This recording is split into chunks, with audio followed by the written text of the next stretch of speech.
I never thought I'd be posting here, but I need to get this off my chest and maybe get some advice. This is a long story, so bear with me. I'm Derek, 34M, and I've been married to Sophia, 32F, for 8 years. We met in our mid-20s at a local community center where I was volunteering. I was teaching art to underprivileged kids, and she was there for a networking event. It was one of those instant connections. One minute we were talking about the importance of community service, and the next, we were planning our first date. Growing up, I always had a passion for art. My parents weren't wealthy, but they always encouraged my creativity. My dad worked as a carpenter, and my mom was an elementary school teacher. They taught me the value of hard work and finding joy in helping others. I remember spending countless hours in our small backyard, painting landscapes on any surface I could find, old pieces of wood, cardboard boxes, even the fence, much to my dad's initial dismay, though he later said it brightened up the yard. After high school, I got a scholarship to study art at a local college. It was there that I discovered art therapy. I was fascinated by the idea of using art to help people heal and express themselves. I volunteered at a nearby children's hospital, doing art projects with kids undergoing treatments. Seeing their faces light up as they created something beautiful amid their struggles solidified my decision to pursue this as a career. Sophia, on the other hand, came from a more affluent background. Her parents were both successful lawyers, and she grew up with certain expectations about lifestyle and career success. She studied marketing in college and had always been driven to climb the corporate ladder. When we met, she was working entry-level at a marketing firm but had big plans for her future. Despite our different backgrounds, we clicked. Sophia loved my compassionate nature and my ability to find beauty in the simplest things. I was drawn to her ambition and the way she could light up a room with her confidence. We balanced each other out perfectly. I didn't need to go out of my way to impress her or bring expensive gifts. I'd surprise her with a sketch I made of her, and she'd frame it and hang it in our apartment. After we got married, I took a job at a non-profit organization that provides art therapy services to underprivileged communities. The pay wasn't great, but I loved the work. I felt that helping people express themselves through art was my calling. I worked with a diverse range of clients, from children with learning disabilities to veterans dealing with PTSD. Every day brought new challenges and rewards. Sophia started working for a big marketing firm, quickly moving up the ranks. She had a natural talent for networking and always seemed to know the right thing to say to impress her bosses. I admired her drive, even if I didn't always understand it. For the first few years, things were great. We lived in a modest 2-bedroom apartment in a quiet neighborhood. It wasn't fancy, but it was cozy and filled with both my artwork and little trinkets Sophia would bring back from her business trips. We saved money where we could and made the most of our time together. We didn't have much, but we had each other, and that seemed to be enough. We would spend our weekends exploring local art galleries, trying out new recipes, or just relaxing at home with a good book or movie. I remember one Saturday when we decided to have an at-home paint night. We spread newspapers all over the living room floor, set up easels, and spent hours painting and laughing at our attempts to recreate famous artworks. Sophia's version of the Starry Night ended up looking more like swirling spaghetti, and we laughed so hard we had tears in our eyes. As Sophia's career began to take off, I couldn't have been prouder. Seeing her hard work and dedication pay off was incredible. I remember the day she got her first big promotion. I had just finished a particularly emotional session with a young client who had recently lost a parent. I was emotionally drained but felt fulfilled knowing I had helped this child express their grief through art. When I checked my phone, I saw Sophia's excited text. She'd been promoted to a senior marketing position, and it came with a substantial raise. We celebrated that night by cooking her favorite meal together, a complex pasta dish we'd been perfecting for months. We opened a bottle of wine we'd been saving for a special occasion and stayed up late, talking about our dreams and plans for the future. I even surprised her with a small painting I'd been working on in secret, a beautiful landscape of the park where we had our first date. Sophia teared up when she saw it, saying it was the most thoughtful gift she'd ever received. But things started to change about a year ago. Sophia came home one day, talking about how her colleagues were all going on exotic vacations and buying luxury cars. She'd just attended a company retreat at a high-end resort, and I could see a shift in her. She asked if we could also go on a more extravagant vacation. I agreed, thinking it would be nice to treat ourselves. We booked a trip to a tropical resort, far more expensive than our usual getaways. Sophia paid for most of it, but I contributed what I could from my savings. I was shocked by the kind of things she wanted to do there, dining at Michelin-starred restaurants, booking exclusive excursions, shopping at high-end boutiques. It was so unlike her, but I went along with it, wanting her to enjoy herself. I tried to find a balance, suggesting we also do some local, more authentic experiences. We visited a small village and participated in a traditional art workshop. I thought Sophia enjoyed it. She even bought a handmade bracelet from one of the local artisans. But later, I overheard her on the phone with a colleague, laughing about the quaint experience and how she couldn't wait to get back to the resort spa. When we got back, Sophia seemed happier than ever, but it didn't last long. She started talking about moving to a bigger apartment in a trendier neighborhood. She began buying expensive clothes and accessories, saying she needed to look the part for her job. I supported her as much as I could, but I couldn't help feeling a growing disconnect.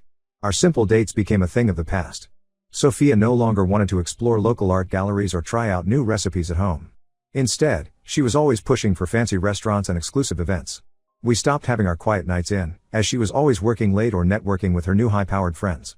One day, I suggested we have a picnic in the park, just like we used to. I had spent the morning preparing a basket with all her favorites, crusty bread, artisanal cheeses, fresh fruit, and a bottle of wine. I even packed a sketch pad and some pencils, thinking we could spend the afternoon drawing together like we used to. Sophia laughed and said she'd outgrown such childish activities. She wanted to go to a new upscale restaurant instead. I tried to explain that I missed our simple times together, but she brushed it off, saying I needed to grow up and start thinking about our future. As time went on, Sophia's dissatisfaction with our life grew. She started making comments about my job, suggesting I should look for something more prestigious and better paying. She'd compare me to her colleagues' husbands, who were all high-earning professionals. Once, she even suggested I go back to school to become a real doctor instead of an art therapist. I tried to explain that my job was fulfilling and that I was making a real difference in people's lives, but she couldn't seem to understand. She'd say things like, "That's great, Derek, but we can't pay our bills with good intentions." It hurt to hear her dismiss my passion like that. I reminded her of the progress my clients were making, of the breakthroughs we'd achieved through art. I told her about a teenage client who had started speaking again after months of silence, all because of our art therapy sessions. But Sophia just rolled her eyes and said, "That's nice, but it doesn't get us a bigger house or a better car." The final straw came when Sophia's company had a big charity gala. I wore my best suit, which admittedly wasn't very fancy, and tried to mingle with her colleagues. But I could see the embarrassment on Sophia's face when I talked about my work. Later that night, she exploded, saying I was holding her back and that she was tired of having a husband she couldn't be proud of. I was stunned. I asked her if she still loved me, or if she just loved the idea of what I could be. She didn't answer right away, and the silence was deafening. Finally, she said, "I do love you, Derek, but I hate our life. I want more, and I thought you did too." I told her that I loved our life, or at least the life we used to have. I asked her if she could still love me if I didn't change, if I stayed the same compassionate, art-loving guy she fell in love with.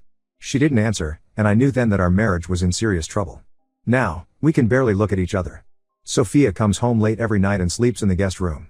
If we happen to be in the same room, she finds an excuse to leave. Yesterday, I tried to hold her hand as we were leaving the house, and she pulled away as if my touch disgusted her. I feel lost and hurt. I don't know what I did to deserve this response from her. I'm considering suggesting we take a break to think about where our relationship is heading. But is that too harsh? Right now, everything feels harsh to me. It's incredibly difficult to see the love of my life treat me like I'm nothing. What do you think I should do? Has anyone been in a similar situation? Any advice would be appreciated. Update 1. First off, I want to say a huge thank you to everyone who offered their support and advice after my last post. Your comments and messages have been a lifeline during this incredibly difficult time. After much consideration, I decided to have an honest conversation with Sophia about our relationship. I suggested we take a break to reevaluate things. To my surprise, she agreed without hesitation. She moved in with her sister, and I stayed in our apartment. The silence that followed was both a relief and a torture. I missed the Sophia I fell in love with, but I didn't miss the constant criticism and disappointment. The first few days were the hardest. I'd come home from work, expecting to see her there, only to be met with an empty apartment. I found myself talking out loud sometimes, forgetting for a moment that she wasn't there to answer. During this break, I had a lot of time to reflect on my life choices. I reaffirmed my love for art therapy and the impact it has on people's lives. I thought about all the clients I'd helped over the years, the children who found a voice through their artwork, the adults who processed trauma through creative expression. I realized that while I wanted to support Sophia and make her happy, I couldn't change the core of who I am. I spent a lot of time in my small home studio, painting and sketching. It had been a while since I'd created art just for myself, without the pressure of it being a gift for Sophia or something to sell. I found myself pouring my emotions onto the canvas, the confusion, the hurt, but also the hope for a brighter future. One weekend, I decided to volunteer at a local shelter, teaching an art class to homeless youth. It was challenging but incredibly rewarding. Seeing these kids, who had so little, find joy in creating art reminded me of why I chose this path in the first place. One young girl, no more than 12, painted a picture of a house with a big family inside. When I asked her about it, she said it was her dream for the future. It broke my heart but also reaffirmed my commitment to using art to help others heal and hope. That being said, I also understood that growth and compromise are part of any relationship. I started looking into opportunities that would allow me to advance in my field without compromising my values. I reached out to some colleagues and mentors, asking for advice and keeping an ear out for potential opportunities. As luck would have it, I found out about a position at a prestigious hospital that was starting an art therapy program for their pediatric oncology ward. It was a big step up from my current role, more responsibility, a chance to build a program from the ground up, and yes, better pay. But more importantly, it was an opportunity to make an even bigger impact, to bring art therapy to children facing the toughest battles of their young lives. I applied for the position and went through several rounds of interviews. Each time I spoke about my vision for the program, I felt a renewed sense of purpose. I imagined the difference we could make in these children's lives, how we could bring color and creativity into the sterile hospital environment. While all this was happening, Sophia and I had minimal contact. We'd text occasionally to discuss practical matters, but we hadn't seen each other in weeks. I was nervous but excited to tell her about this new opportunity, hoping it might be a way to bridge the gap between us. I thought maybe if she saw that I was growing in my career, but in a way that stayed true to my passions, she might understand me better. I decided to call her and ask if we could meet to talk. She agreed, and we set a date to meet at a neutral location, a cafe we used to frequent in the early days of our relationship. I spent hours preparing what I would say, how I would explain my new opportunity and my hopes for our future. But when the day came, Sophia showed up with a manila envelope in her hands. Before I could even begin to tell her about the hospital position, she slid the envelope across the table. Inside were divorce papers. She explained, in a cold, detached voice that I hardly recognized, that she couldn't be with someone who lacked ambition and couldn't provide the lifestyle she desired. She mentioned her new social circle and how they would look down on someone in my profession. She said she deserved more than what I could offer. I was devastated but also angry. I realized that no matter what I did, it would never be enough to satisfy her growing materialistic desires. The woman sitting across from me was not the Sophia I had fallen in love with. I took the divorce papers and told her I needed time to think. After she left, I sat in that cafe for hours, nursing a cold cup of coffee and thinking about our entire relationship, from the early days of our love to the recent years of growing apart. It was clear that we had both changed, and while I still cared for her, I couldn't ignore the fact that we were no longer compatible. I've decided to sign the divorce papers. It's painful, but I realize now that staying in this marriage would mean losing myself. I plan on taking the new job at the hospital and focusing on my personal growth. I'll update you all once the divorce is finalized. Thank you again for your support during this challenging time. Update 2. Hey everyone, I wanted to give you all an update on what's been happening since my last post. First of all, thank you again for your unwavering support. Your messages and encouragement have truly been a lifeline for me. The divorce has been finalized. It was a difficult and emotionally draining process, but it's finally over. Sophia and I managed to keep things civil, dividing our assets without too much conflict. She got most of our shared possessions, which was fine by me. I've never been one for material things anyway. After the divorce was finalized, I took some time to process everything and figure out my next steps. I'm happy to say that I did take that job at the hospital. It's been challenging but incredibly rewarding. I'm working with children battling cancer, using art therapy to help them express their feelings and cope with their treatments. My first week on the job was intense. I remember walking into the pediatric oncology ward, seeing all those brave kids hooked up to machines, some of them having lost their hair to chemotherapy. It was overwhelming at first, but then I saw a little boy, no more than 6, drawing a picture of himself as a superhero. When I asked him about it, he said, "This is me, beating the bad guys in my body." That moment reminded me why I do this work. We've been making progress with the program. I've introduced various art projects tailored to different age groups and treatment stages. One of my favorites is the Journey Jars, where kids fill clear jars with layers of colored sand, each color representing a stage of their treatment journey. It's a visual way for them to see how far they've come and to look forward to filling the jar to the top when they finish treatment. On a more personal note, I've made some changes in my life. I moved to a small, cozy apartment closer to the hospital. It's filled with my artwork and plants. It feels more like me than our old place ever did. I've set up a small studio space in the spare room, where I can work on my personal art projects when I'm not at the hospital. I've also rekindled my love for painting and have even sold a few pieces at local art fairs. Last month, I participated in a charity auction where one of my paintings, a colorful, abstract piece inspired by my work with the kids at the hospital, sold for a surprising amount. All proceeds went to the pediatric oncology ward, which felt amazing. I've been spending more time with friends and family who have been incredibly supportive throughout this whole ordeal. My sister, Emily, 30F, has been especially amazing. She's been checking in on me regularly and even set me up with a gym membership, insisting that exercise would be good for my mental health. She was right, those endorphins really do help. As for Sophia, we no longer have any contact. The last time I saw her was when she came to collect the last of her things from our old apartment. She seemed different, colder, somehow. She barely looked at me as she packed up her belongings, and the few words we exchanged were purely practical. As she was leaving, she paused at the door and looked back at me for a moment. I thought I saw a flicker of something, regret, maybe, in her eyes, but then it was gone, and so was she.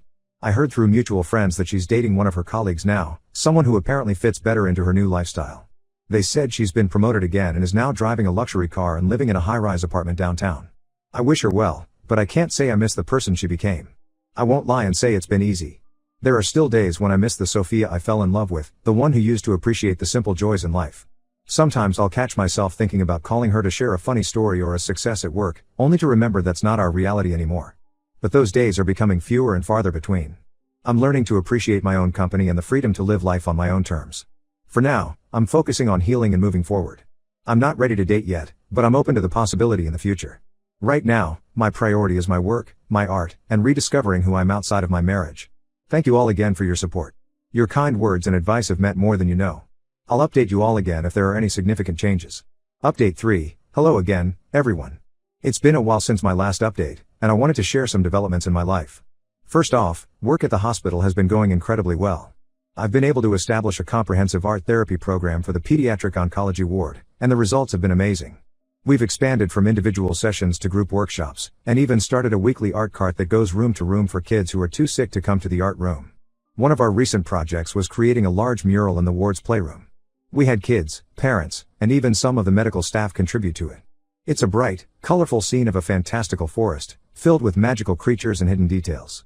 The kids love pointing out which parts they painted, and I've noticed it often serves as a conversation starter for children who are just meeting each other. Seeing these brave kids find joy and expression through art, even in their toughest moments, has been the most rewarding experience of my career. Last week, one of our long-term patients, a 12-year-old girl named Lily, finished her last round of chemo. As part of her celebration, she asked if she could paint a picture in the art room. She created this beautiful image of a phoenix rising from ashes. When I asked her about it, she said, "That's me, Mr. Derek.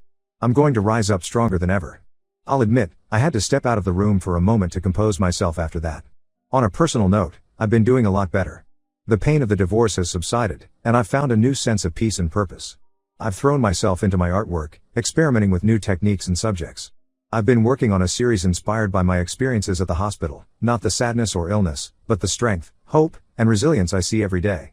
I'm excited to share that I've been offered a spot in a local art gallery. It's a small exhibition, but it's a start, and I'm thrilled to have my work recognized. The exhibition is themed around healing through art, and I'll be showing some of my personal pieces as well as a collaborative piece I worked on with some of the kids from the hospital. I've also made some new friends through a local community art program where I volunteer on weekends. We meet up to paint outdoors, sketch at cafes, or visit museums together. It's been great to connect with people who share my passion for creativity and giving back to the community. As for Sophia, I haven't heard from her directly, but I did run into her sister at a coffee shop a few weeks ago. She told me that Sophia and her new boyfriend had moved to another city for a job opportunity. I was surprised to find that the news didn't affect me as much as I thought it would. I truly hope she's happy and has found what she was looking for.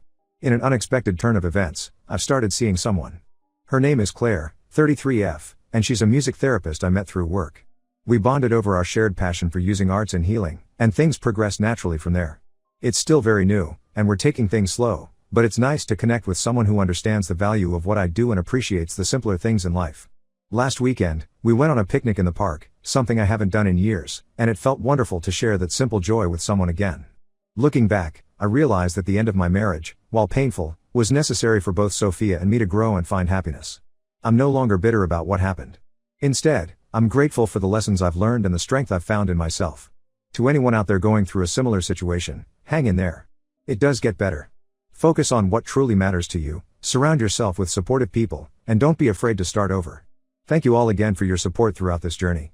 Your kindness and encouragement have meant the world to me. I may not update again unless something significant happens, but know that I'm doing well and looking forward to what the future holds.